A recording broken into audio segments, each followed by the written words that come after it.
마태복음 3장 13절에서부터 17절까지 사역을 시작하려면 이런 제목으로 말씀을 드리고자 합니다. 요즘에 경영 컨설턴트 3명이 쓴 리더십 바이러스라는 책이 나왔습니다.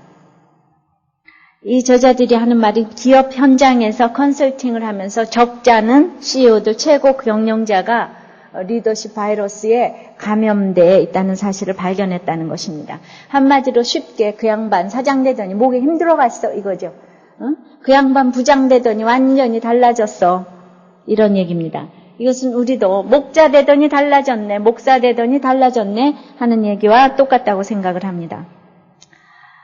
이제 여러분들이 앉은 자리에서 누군가 와서 밑에 사람들이 머리를 조아린다면 그것이 진정으로 사랑하고 존경하면서 조아리는 것인지 여러분들 착각하지 말라고 이 책은 얘기를 하고 있어요.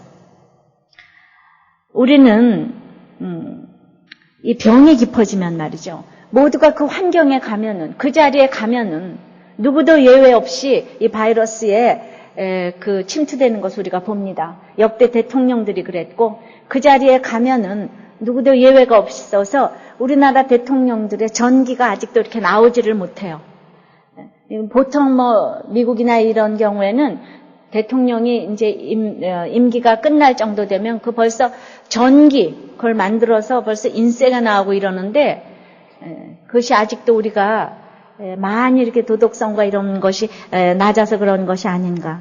우리는 이제 빨리 내가 그 바이러스에 침투되어 있다는 것을 알면 빨리 이것을 박멸해야 돼요. 병이 깊어지면은 집안도 리더 자신도 조직도 다 망합니다. 우리는 어떻게 그러면은 이것을 박멸할까? 그다음에 리더십은 왜 주어지는 것인가? 우리가 축구 시합에서 열심히 뛰는 거 중요합니다. 그래서 현란한 개인기를 가지고 공을 이리 차고 저리 차고 드리블을 하고, 아니 드리블인가요? 예. 농구에서 드리블을 하죠. 어쨌든 헤딩슛을 잘하고 코너킥을 잘하고 아는 거 많죠. 예. 그렇게 현란한 기술을 보여주고 모든 것을 하고 종횡무진 전후반 90분을 뛴다고 할지라도 한 골이 들어가지 않으면 그 게임은 진 게임이에요. 우리가 인생을 살면서 화려하게 공부를 하고 결혼을 하고 공부를 하고 아이를 낳고 학교를 보내고 좋은 학교를 보내고 운동을 하고 여행을 다니고 사업을 하고 그래서 남들 보기에 너무 화려했지만은 모두가 우리를 보고 부러워했지만은 우리가 신앙생활에서 이렇게 축구에서 골을 넣는 것처럼 마지막으로 중요한 것은 이 영혼을 구하는 골을 넣지 못하면 실패한 인생이라 이겁니다. 우리가 하나님 앞에 섰을 때 가장 중요하게 평가될 것은 바로 영혼을 구한 골이라 이 말입니다. 모든 사역의 시작과 결론은 영혼 구원의 골입니다. 이것이 진정한 사역이에요. 이 사역을 시작하려면 어떻게 해야지 되는가? 첫 번째, 자신을 버릴 수 있어야 합니다. 다 같이 오늘 3장 13절을 읽어보겠습니다. 시작. 이때에 예수께서 갈릴리로서 요단강에 이르러 요한에게 세례를 받으려 하신대. 이때에 세례 요한의 외침 후에 세례 요한의 외침이 어떤 외침이었습니까? 우리가 지난 시간에 또 확신에 차서 예수님이 오실 것이고 예수님이 오시면은 심판이 이루어진다고 했어요. 알곡과 가라지의 심판이 일어나고 불에 태워지는 심판. 도끼가 나무 뿌리에 놓였다고 그랬어요. 그 확신에 차서 예수님 나보다 능력 많으시니까 오셔서 심판을 하신다고 그랬는데 그런데 13절에 예수님이 나타나셨는데 심판의 모습으로 오시지 아니하시고 요한에게 세례 받으시러 나타나셨어요. 지금 세례 요한은 너무나 헷갈리게 됐어요. 세례는 원래 죄인들이 죄를 씻기 위해서 받는 것인데 예수님이 진짜라면 왜 세례를 받는가? 아니 지금 내가 지금까지 생각한 것이 다 틀렸는가? 내가 잘못된 메시지를 들었는가? 이렇게 생각할 수 있을 것입니다. 그만큼 이상할 정도로 예수님께서는 공생에 처음으로 하신 일이 요한에게 세례받으신 일이에요. 이 세상의 관계와 질서 속으로 들어오셨습니다. 이 세상의 질서에 순종한다는 것은 자기를 버리는 거예요. 이것은 십자가를 지는 것의 암시예요. 그래서 결국은 마지막에 십자가를 지고 돌아가셨습니다. 우리를 훈련시키는 것 중에서 질서보다 위대한 것이 없어요. 세례는 죄 없으신 주님이 죄인으로 자처하셔서 죄인의 입장이 되어주신 것입니다. 상대방, 온 인류의 죄를 대신 고백하신 주님이세요. 여러분들, 아버지가 잘못을 하고 어머니가 잘못을 하고 또 부인이 다 바람피고 잘못을 했는데도, 남편이 바람을 피고 잘못을 했는데도, 여보, 당신이 바람핀 것은 내 잘못 때문이에요. 나 때문에 당신이 바람을 폈어. 이렇게 고백을 하면 나의 자존심을 버리는 것을 보면서 상대방은 자기의 죄를 대신 고백하는 것을 느낍니다. 하나님이 택한 사람이라면요. 아니, 왜 내가 바람 폈는데 자기가 잘못했다고 그래? 겉으로는 그래도 내 죄를 저 사람이 대신 고백하는구나 하는 걸 느낍니다. 그래서 우리는 예수님의 세례 받으심을 보면서 내 죄를 예수님이 대신 고백하시는구나, 이것을 느끼게 됩니다. 항상 그 입장이 되어주는 것보다 더 큰 위로는 없습니다. 예수님은 자신을 내세우지 아니하고 이렇게 상대방을 높였어요. 이거 참된 겸손입니다. 능력 많으시니까 오셔서 요한에게 무릎을 꿇었어요. 우리에게 축복을 주신 것은, 우리에게 능력을 주신 것은 사명 감당하라고 주셨어요. 고통을 주신 것도 사명을 감당하라고 주셨습니다. 천지의 창조주가 미물만도 못한 인간에게 머리 숙이는 순종을 하셨어요. 우리가 돼지를 사랑하고 정말 쥐새끼를 사랑한다고 그 쥐에게 머리 숙이진 않아요. 돼지에게 머리 숙이지는 않아요. 주님께서 이 세례 받으신 것은 얼마나 낮아지심의 사건인지 몰라요. 우리 인간은 자기 자신을 높이는 것이 항상 주된 관심사예요. 그런데 주님은 하나님의 아들이시라도 자신의 권위를 내세우기 위해서 타인을 깎아내리지 않았어요. 이렇게 세례받는 것이 공적 사역을 할 수 있게 해주시는 것입니다. 내가 누군가에게 엎드리는 것이, 우리는 죽을 것 같아요. 내 식구에게 엎드리는 것도 못해요. 아버지한테 한번 잘못했다는 것도 하기가 어려워요. 남편 부인한테 잘못했다는 말 한마디 하기도 어려워요. 부모님에게 잘못했다는 말, 상사에게 잘못했다는 말 한번 하기가 어렵습니다. 그러나 그렇게 죽을 것 같이 힘든 이 순종을 할 적에 그것이 공적으로 사역을 시작할 수 있는 기초가 된다는 것을 아시기를 바랍니다. 왜냐하면 저 사람이 저 죽을 것 같은 것을 했구나 하는 것이 그 사람을 인정할 수 있는 근거가 된다는 것을 아셔야 돼요. 저 인간의 힘으로는 못했을 텐데 저 누군가의 힘으로 저 사람이 무릎을 꿇었어. 완전히 꿇어 엎드렸어.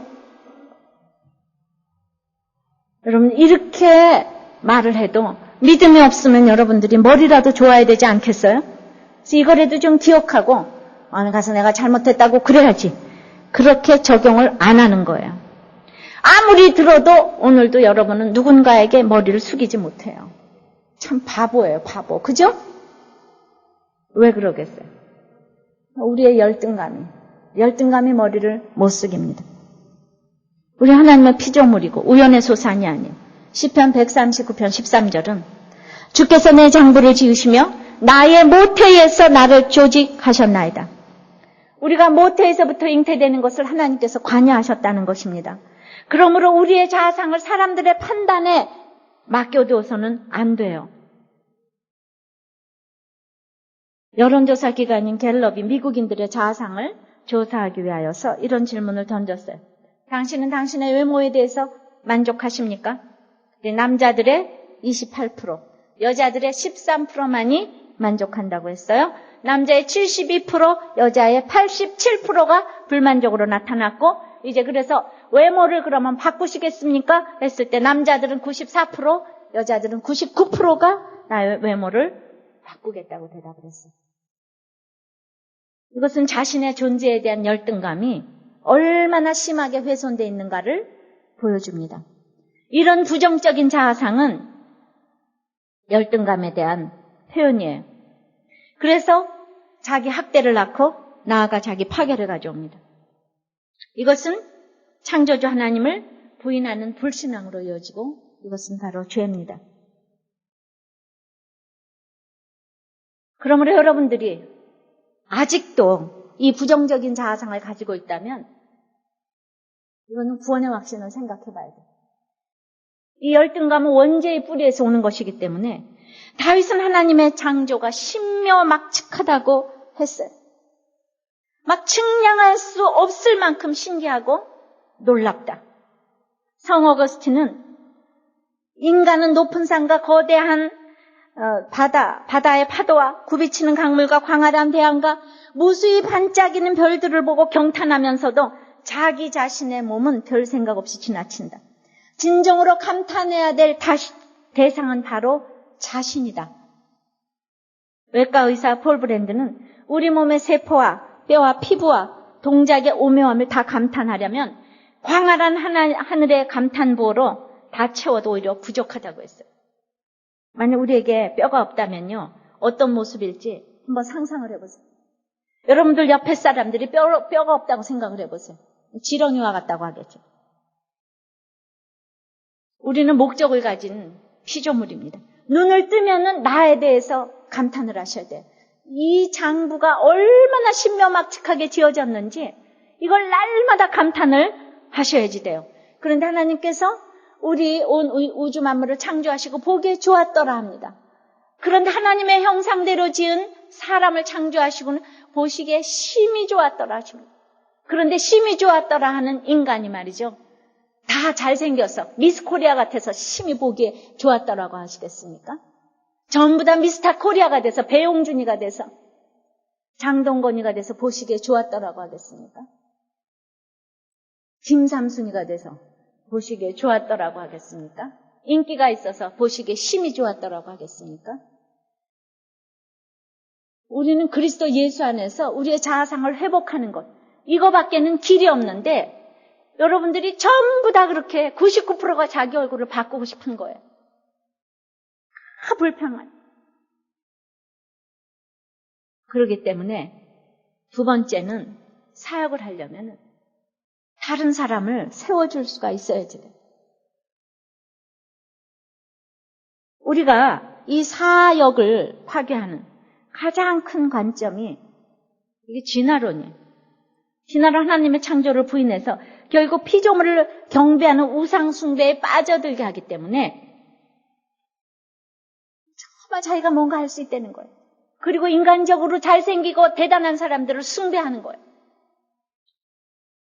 옛날에 로버트 케네디 인기가 한참 높았을 때 그의 기사가 라이프지에 크게 났어요. 그의 건강한 모습을 보면서 스키장 눈에 우통을 벗고 눈 이렇게 사진 찍은 것을 사진을 찍어 우통을 벗고 기자들이 물었어요. 자녀들이 몇 명인가? 11명이다. 어떻게 그렇게 많은 아이들을 가지셨는가? 그랬더니 뭐라고 대답을 했냐면 나같이 우수한 종자는 후손을 많이 퍼뜨려야 된다. 이것이 예수 믿는 나라 미국에서 있었던 일입니다. 어떻게 이런 말을 해요? 이런 그따위 자랑을 하나님께서 허락하십니까? 로버트 케네디의 최후를 보세요. 그의 기사가 실린 지 얼마 유언 한마디 못하고 그 사람은 비명행사를 했어요. 우리는 그렇게 사람들을 인간 프로젝트를 생각합니다. 지금도 줄기대화 세포도 마찬가지. 전설적인 무용가 이사도라 던컨이 영국의 소설가 버나드 쇼에게 저의 미모와 버나드 쇼의 이 머리를 합하면 얼마나 멋진 아이가 태어날까요? 이랬더니 버나드 쇼가 혹시 그런데 내 육체와 당신의 머리를 닮으면 어떡하오? 그 얘기를 했다고 합니다. 어제 보니까 그런 기사를 봤어요. 노벨상 수상자의 정자와 IQ 160 이상의 여자에게만 정자를 제공하는 정자은행이 1980년에 문을 열어가지고 19년 동안 1999년도에 문을 닫았는 19년 동안 217명의 천재가 태어났는데 한마디로 뉴욕타임스 매거진에서 활동하고 있는 이 데이비드 플로치의 결론은 이 인간계적 프로젝트는 한마디로 실패했다. 설령 머리가 좋게 태어났다고 해도 부모가 원하는 대로 자라주지 않았다는 거예요. 아주 좋게 본 결과. 우리는 이렇게 끊임없이 우상숭배에, 피조물을 경배하는 우상숭배에 빠지게 되기 때문에 다른 사람들을 세워줄 수가 없어요. 자기가 잘나야 되기 때문에. 내가 잘나고 하나님 말고 피조물 자체를 경배하는 우리의 그 악이에요. 그러므로 우리가 그 열등감이 오기 때문에, 내가 내 자신을 사랑하지 못하기 때문에, 하나님의 형상이라는 것을 인정하지 못하기 때문에 끊임없이 그 깜깜한 자궁 속에 있는 그 깜깜한 세상에서 서로 비교합니다. 이 비교의식이 우리 사명을 깨뜨려요. 이 비교의식은 실패 감정을 낳으면서 자신을 있는 그대로 받아들이지 못하기 때문에 다른 사람을 세워줄 수가 없어요.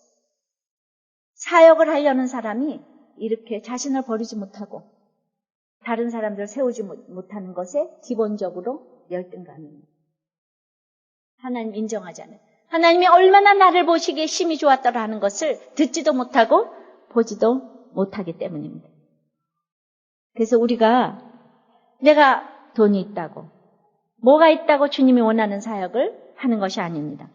앤드류 머레이는 그랬어요. 만물의 본질에서 볼 때 하나님께 대한 전적인 의존, 이것이 겸손이라. 전적인 의존, 이것이 겸손이라고 그랬어요. 이거 첫 번째 피조물의 의무고 최고의 미덕이라고 그랬어요. 그러므로 교만함, 겸손의 상실은 모든 죄악의 근원이라고 그랬습니다. 겸손의 회복, 즉 피조물이 하나님과 원래의 바른 관계를 회복하는 것 외에는 아무것도 우리의 구원이 될 수가 없다고 했어요. 머리가 좋아서 돈이 많아서 구원이 아니라는 거예요. 하나님과 나와의 관계를 회복하는 것, 이 겸손밖에는 우리가 사역할 수 있는 길이 없어요. 겸손은 사실 내 마음대로 되는 것은 아닙니다. 그러므로 세 번째는 성품으로는 안 된다는 거예요.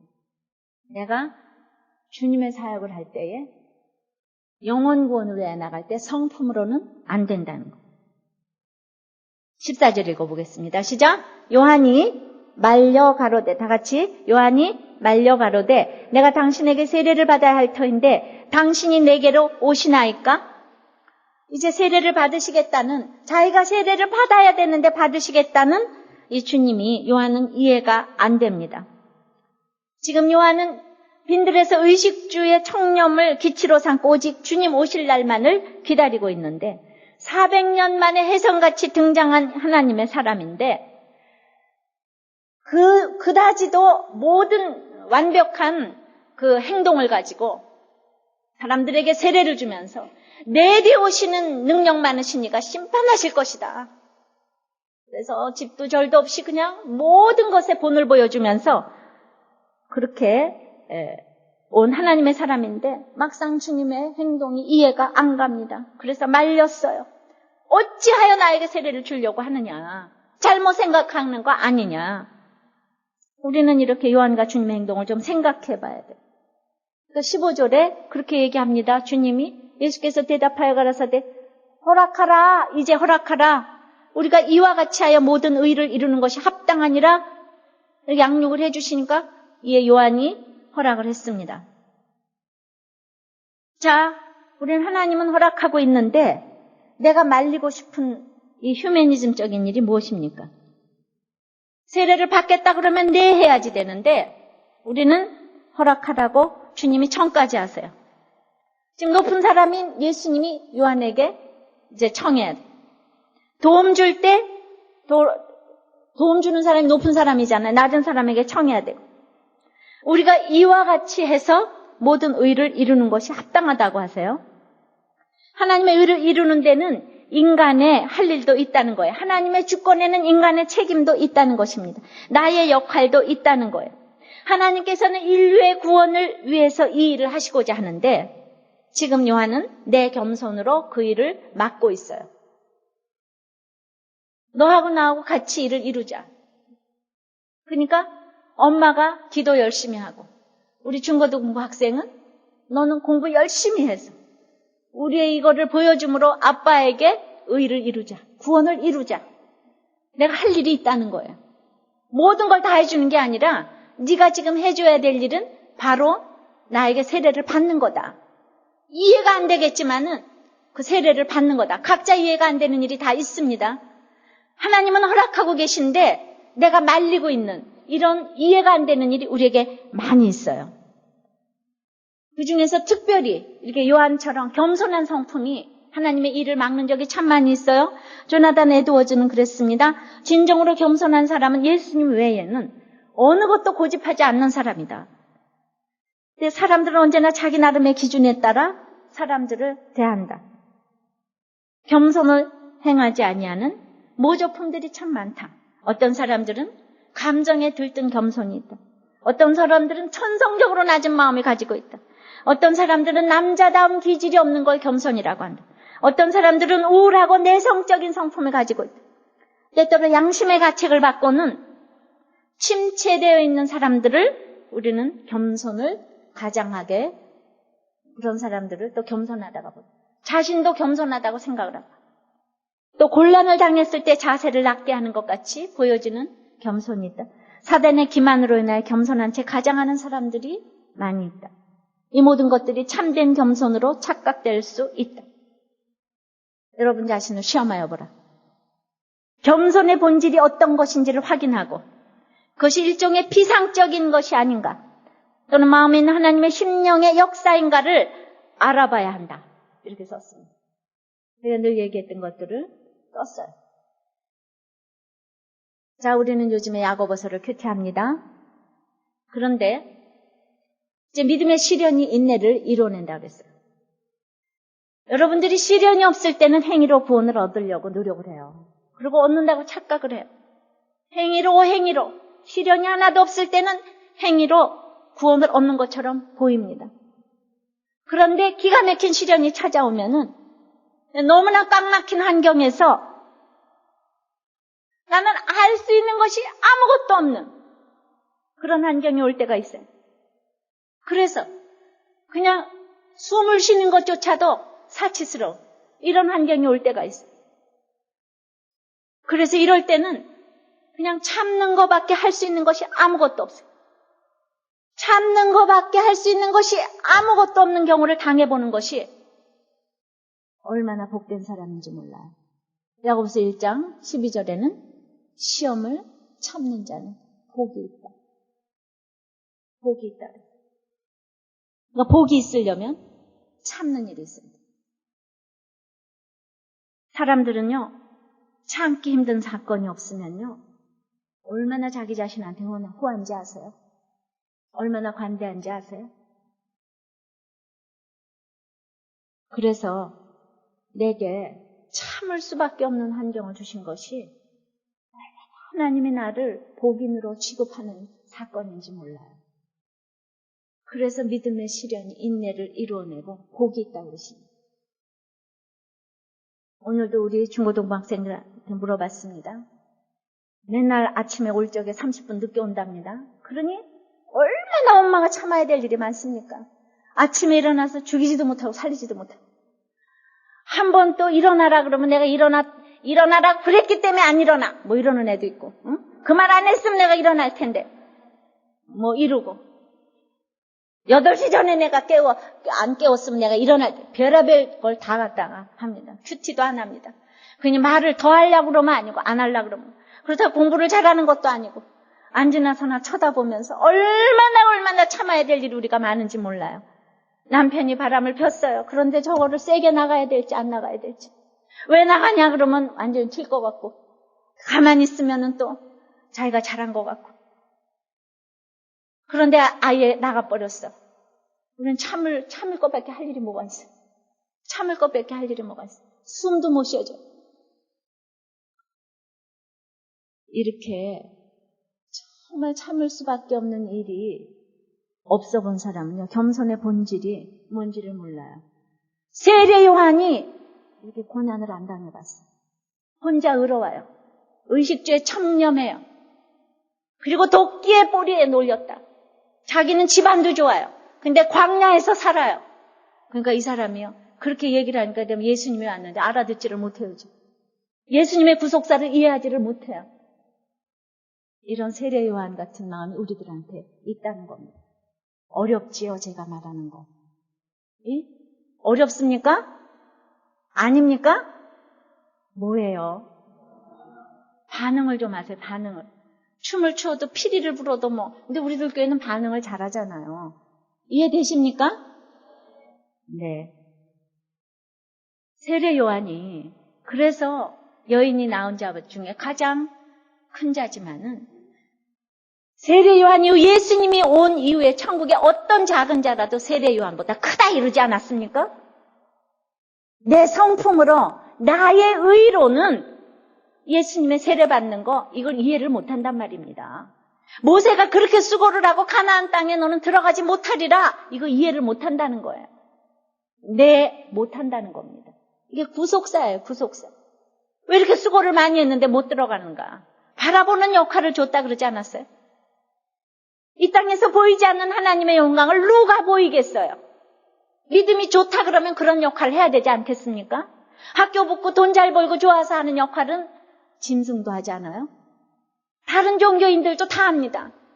보이지 않는 것에서 감사하는 역할을 예수 믿는 사람, 하나님의 자녀밖에 누가 하겠습니까? 요한이 이것을 이해하지 못했단 말입니다. 그래서 말렸어요. 하나님이 일을 너무 잘하고 계신데 말렸어요. 그래서 지금 하나님이 너무 일을 잘하고 계신데 내가 두 손 두 팔을 들고 나가서 지금 말리는 일이 뭐가 있는가 한번 생각을 해보세요.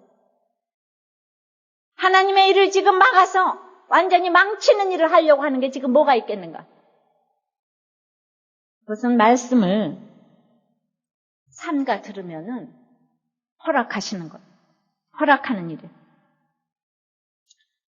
그래서 나의 겸손의 성품으로 내 열심히 맡고 있어서 의를 이루지 못하는 일은 무엇일까? 나는 누구를 높이며 실제적으로 세례를 받음으로 이 질서에 순종해야지 될 일이 무엇일까? 허락하라 하실 때 허락해야 하는 일이 무엇인가? 그럼 어떤 사람 문자적으로 그러니까 내가 이제 결혼을 허락해야 돼 이런 게 아니고요. 문자적인 것이 아니에요. 말씀을 따라 삼가는 것, 이것이 허락하는 것. 말씀을 따라. 주님의 말씀이 얼마나 대단한 건지 모릅니다.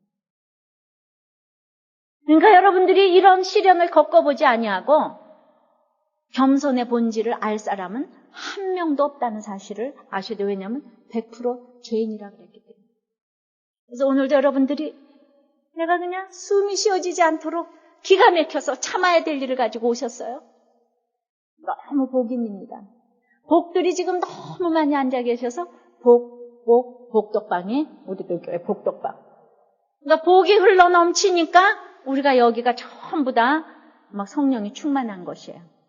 그래서 이제 네 번째는 성령이 증거를 해주시는 것. 성삼의 이름으로 우리가 증거를 받아야 돼. 사역을 하려면. 16절입니다. 시작.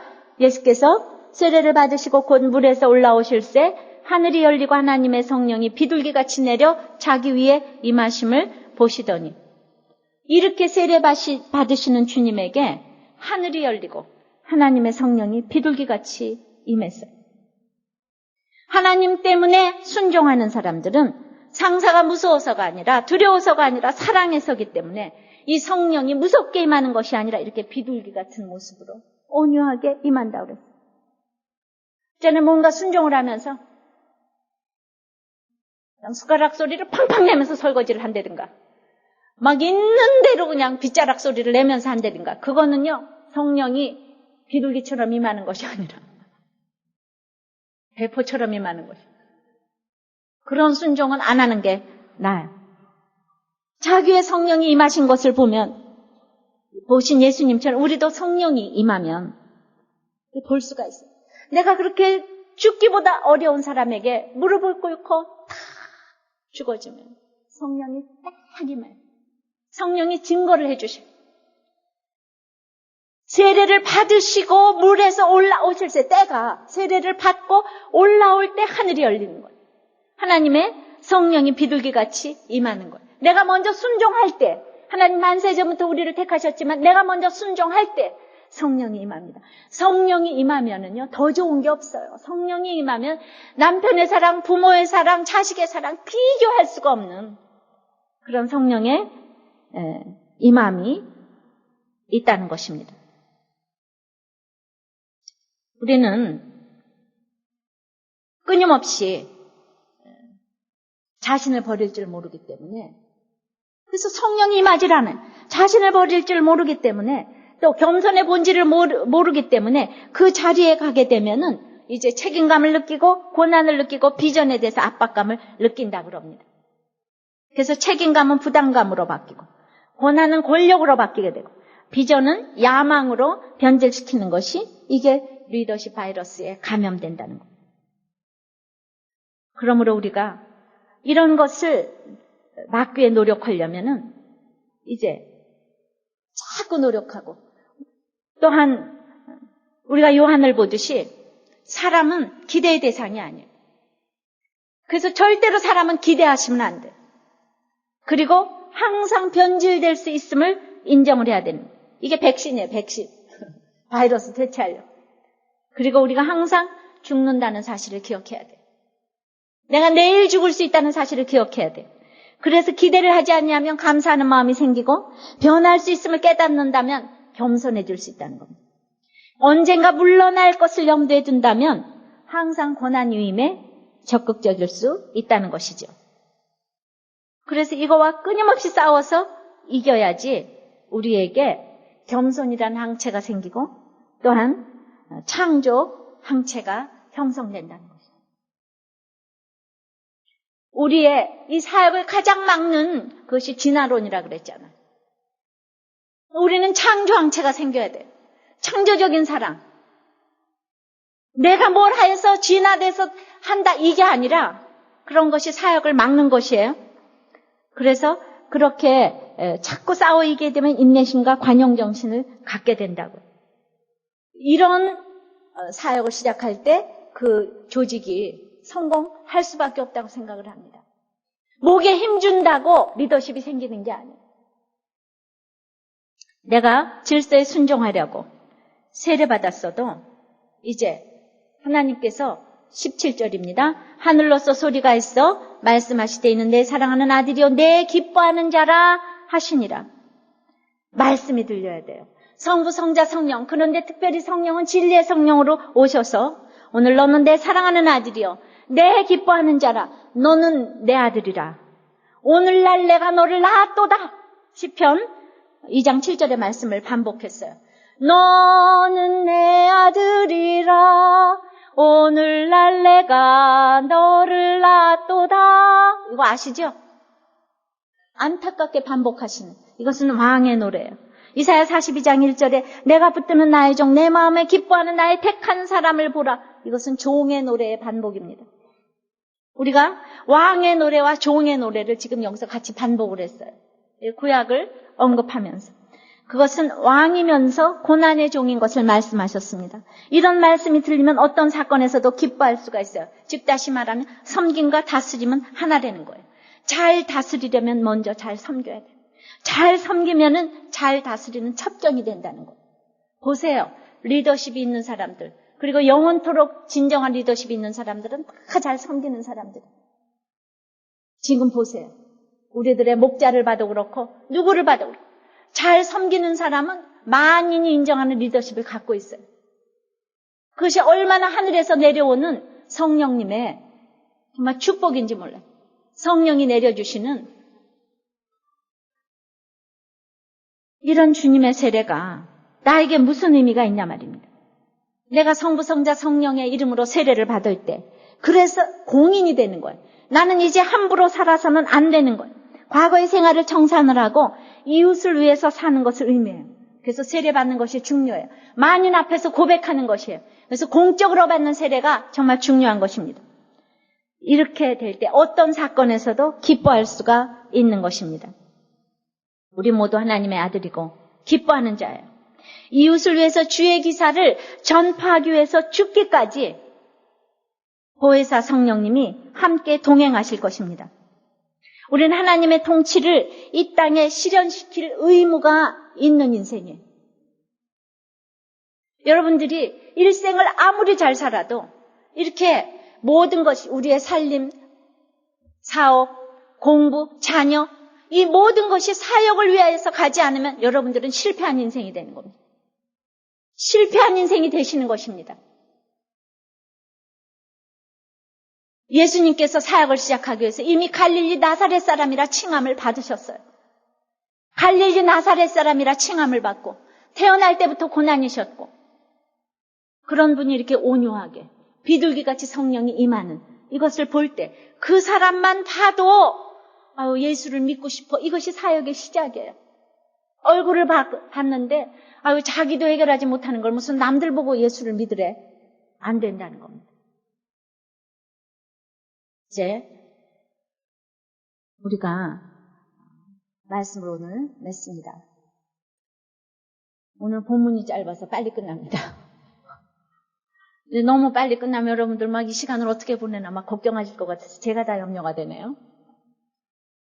사역을 시작하려면 자신을 버릴 수 있어야 돼. 다른 사람을 세워줄 수 있어야지. 이것은 성품으로 하는 것이 아닙니다. 하나님은 열심히 자신의 계획을 이루어 가시는데 지금 나의 열심으로 말리고 있는 것이 뭔가?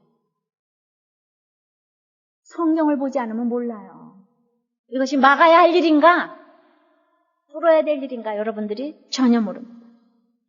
우리가 허락함으로 의를 이루어야 될 것이 무엇입니까? 어떤 사람은요, 이혼을 해서 의를 이루어야 될 사람도 있어요. 내가 이혼하지 말라 그래도 그래서 열심히 성경을 봐야 돼. 너는 내 사랑하는 아들이요, 내 기뻐하는 자의 음성이 들려야 돼. 하늘에서 음성이 들려야 돼.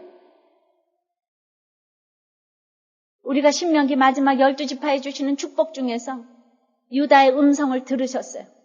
우리는 하나님께 참으로 기도를 하고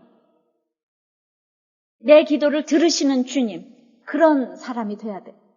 그러려면 음성을 들어야 돼. 하나님의 음성을 들어야지. 내가 얼마나 대단한 사람인가. 열등감을 극복해야 돼. 내 자신이 얼마나 대단한데 모태로부터 지으신 이것을 모르고 그 부정적인 자아상을 가지고 갈 때에 얼마나 내 자아가 황폐해져 있는지 몰라요. 그래서 우리가 열등감에서 해방이 돼야 돼. 비고의 의식에서 해방이 돼야 돼. 나는 왕 같은 제사장이지만은 하나님의 기뻐하는 종이고 너는 내 아들이라는 음성을 날마다 들을 때에 우리는 남들을 섬길 수가 있어요. 그렇지 않는 사람들은 날마다 남을 정말 분열을 가져오는 사람, 갈등을 가져오는 사람이에요. 나는 이렇게 여러분들이 세워주는 사람이 되기를 바랍니다. 자신을 버릴 수 있는 사람이 되기를 바랍니다. 참으로 성삼위의 이름으로 증거받으시는 여러분들이 되시기를 바라요. 결코 우리의 성품으로 안 된다는 것을 아시고 오늘도 우리가 힘들고 지쳐서 낭망하고 넘어져서 일어날 일 전혀 없을 때에 너는 내 아들이라 하는 이 음성을 들으시고 여러분들이 정말 살아나시기를 바랍니다.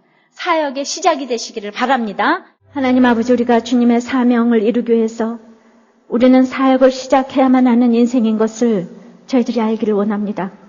주님, 각자 우리는 다 리더가 되고 싶고 각자 어디선가 인정받고 싶어서 저희들은 견딜 수가 없습니다. 그러나 그러기 위해서 오늘 첫째, 자신을 버리라고 합니다. 예수님이 미물만도 못한 인간에게 세례를 받으셨듯이 우리도 말도 안 되는 사람에게 순종함으로 말미암아 아버지 자신을 먼저 버리라고 하십니다. 주님, 참으로 주님의 낮아지심을 저희들이 기억하기를 원합니다. 주님, 내가 이렇게 낮아질 때 내가 이 죄를 대신 고백해서 이러한 아버지 하나님 잘못했다고 외칠 때에 상대방은 자기의 죄를 대신 고백해 준다고 느낀다고 했습니다. 주님, 오늘 이 자리를 떠나서 누구에게 가서 내가 무릎을 꿇어야 되겠습니까?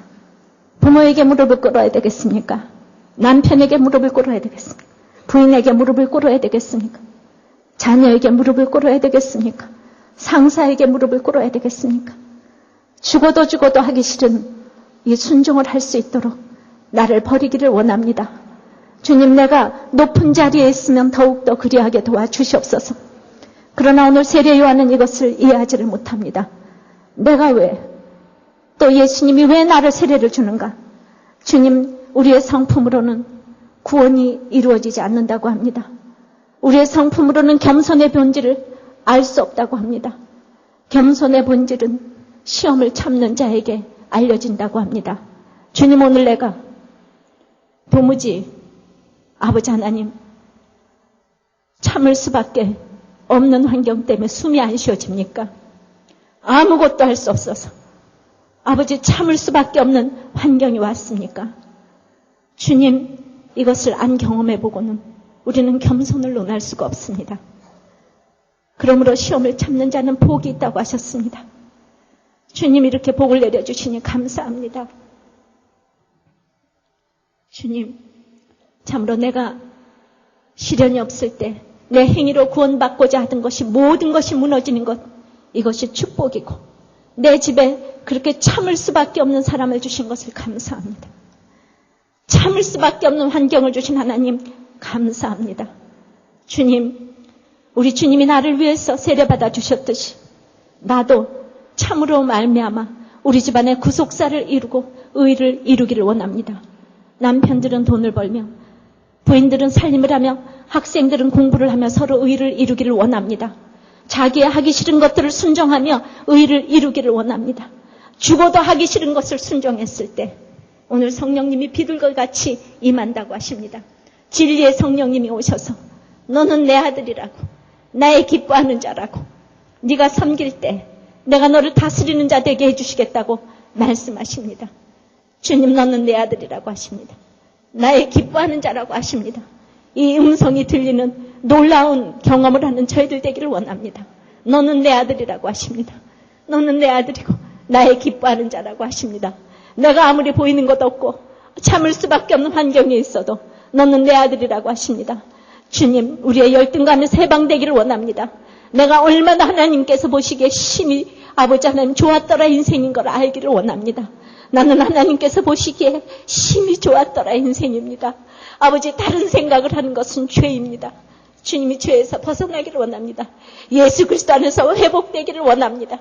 아버지 하나님, 참으로 기뻐하면서 복을 나누어 줄 수 있는 우리 인생이 될 수 있도록 축복을 내려 주시옵소서. 예수님 이름으로 기도합나이다. 아멘.